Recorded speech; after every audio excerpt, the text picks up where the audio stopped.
আজি 16 নৱেম্বৰ প্ৰত্যেক বছৰেই আজিৰ দিনটোত নেশ্যনেল প্ৰেছ ডে ৰাষ্ট্ৰীয় প্ৰেছ দিৱস পালন কৰা হয় আৰু বিগত বৰ্ষৰ নিচিনাকে আমি এইটো বৰ্ষটো আমাৰ কামৰূপ জিলাৰ বিভিন্ন প্ৰান্তৰ সংবাদসেৱীসকলক লৈ আমি এখন ইয়াতে আলোচনা চক্ৰ এখন পাতিছিলোঁ আৰু অলপ আগতে আমি সমাপ্ত কৰিছোঁ য'ত আমাৰ বিশিষ্ট সাংবাদিক এসমৰ সাংবাদিক লগতে তেখেত প্ৰাক্তন জিলা তথ্য আৰু জনসম্পৰ্কৰক্ষী বিষয়া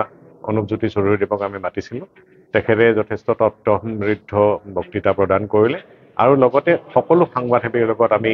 মত বিনিময় কৰিলোঁ আৰু এক সুন্দৰ অনুষ্ঠান আমি অনুষ্ঠিত কৰিলোঁ বিশেষকৈ এইটো বছৰৰ 2025 বৰ্ষৰ আমাৰ থিমটো আছিল নেশ্যনেল প্ৰেছ ডেৰ থিমটো আছিলে বিভ্ৰান্তিমূলক তথ্যৰ মাজত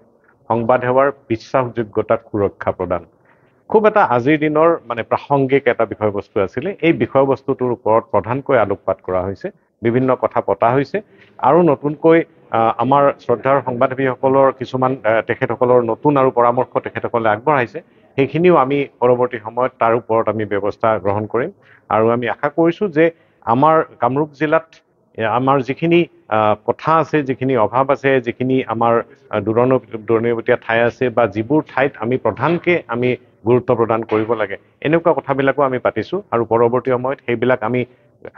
আগুৱাই নি সেইবিলাকক উপস্থাপন কৰি নিৰ্দিষ্ট স্থানত উপস্থাপন কৰি আমি জিলাখনক আৰু যাতে আৰু আগুৱাই লৈ যাব পাৰোঁ অধীৰ অগ্ৰসৰ হ'ব পাৰোঁ সেইটো আমি যত্নপৰ হ'ম